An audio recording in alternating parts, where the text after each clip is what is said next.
ప్రధాన విమానయాన కేంద్రంగా అమరావతి, ప్రత్యేక ప్రోత్సాహకాలు నజరానాలతో ఏవియేషన్ పాలసీ, రాష్ట్ర మౌలిక వసతుల శాఖ ఉత్తర్వులు.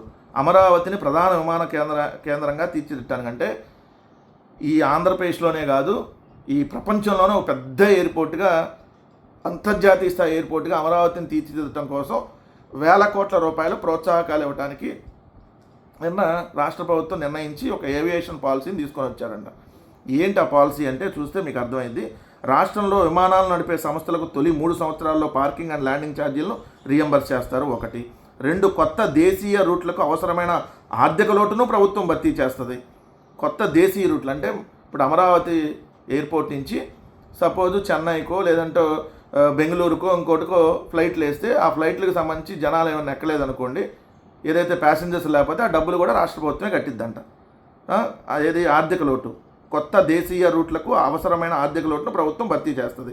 వైబిలిటీ గ్యాప్ ఫండింగ్కు అవసరమైన మేరకు అందిస్తుంది. స్థిర మూలధన పెట్టుబడిపై 20% రాయితీ ఇస్తారు. వాణిజ్య కార్యకలాపాల ప్రారంభమయ్యాక 5 వాయిదాల్లో ఈ మొత్తాన్ని చెల్లిస్తారు. సామర్థ్యం, అభివృద్ధి, ఉపాధి లక్ష్యాల సాధనకు అదనంగా 10% పెట్టుబడి రాయితీ లభిస్తుంది. యాంకర్ ఎంఆర్ఓ కోసం అదనంగా 3% పెట్టుబడి రాయితీ ఇస్తారు. విమానాశ్రయాలు, వాటర్ రూమ్ల కోసం రెవెన్యూ షేరు, లీజులు, లైసెన్స్ ఫీజులు అవసరాన్ని బట్టి సడలింపులు ఉంటాయి. కన్సెషన్ ఒప్పందంలో భాగంగా అన్ని ప్రాజెక్టు ఒప్పందాలపై స్టాంప్ డ్యూటీ, రిజిస్ట్రేషన్ ఫీజులు మినహాయింపు దక్కుతుంది.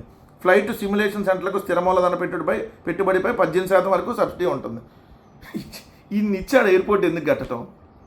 ఈ నుంచి అక్కడ ఎందుకు ఎయిర్పోర్ట్ కట్టాలి? పక్కన గన్నవరం ఇంటర్నేషనల్ ఎయిర్పోర్ట్ ఉంది, దాన్ని మీరు అభివృద్ధి చేయకుండా ఆపేశారు. దాన్ని ఇంటర్నేషనల్ ఎయిర్పోర్ట్గా 8 సంవత్సరాల క్రితం కేంద్రం నిర్ణయించింది.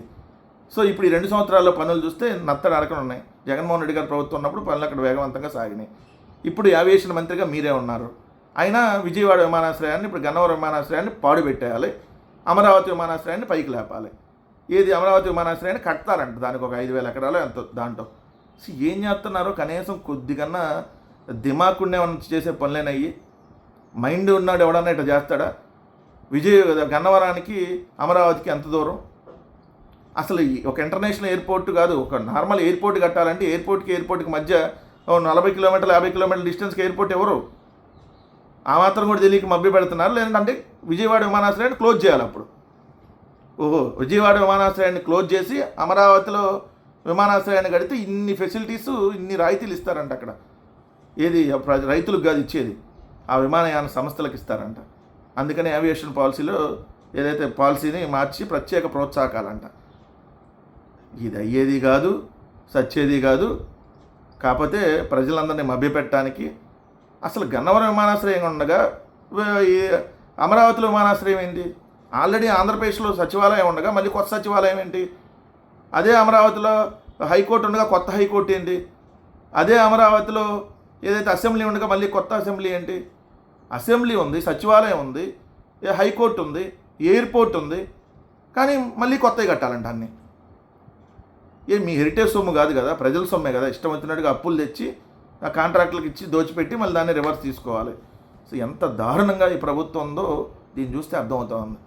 ఈ ప్రభుత్వం పోతే తప్ప ఆంధ్రప్రదేశ్ రాష్ట్రానికి, రాష్ట్ర ప్రజలకి పట్టిన శాశ్వత శని వదిలిపోదన్న విషయం మాత్రం స్పష్టంగా అర్థమైంది 2 సంవత్సరాల్లో.